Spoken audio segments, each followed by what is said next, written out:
Welcome back to Dev Odyssey, a developer's journey through IT, where I cover tutorials and reviews of IT tools and technologies.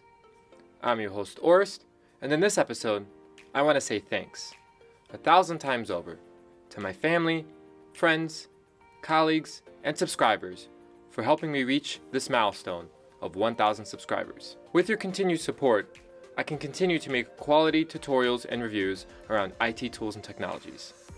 I've recently been covering home networking because many of you rely on it for work, but also for those aspiring to create their own home network services.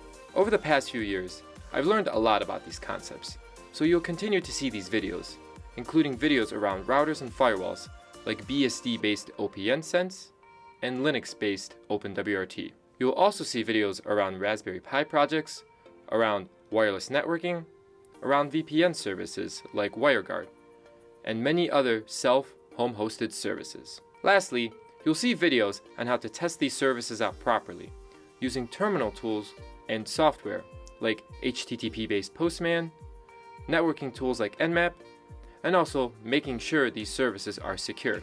I thank you for following in my journey as we learn together. There's so much to learn, and I'm excited for you to join me. Leave a comment below for any video suggestions, and I'll do my best to get to them. I hope you're looking forward to the new videos, and until then, continue your developer's odyssey.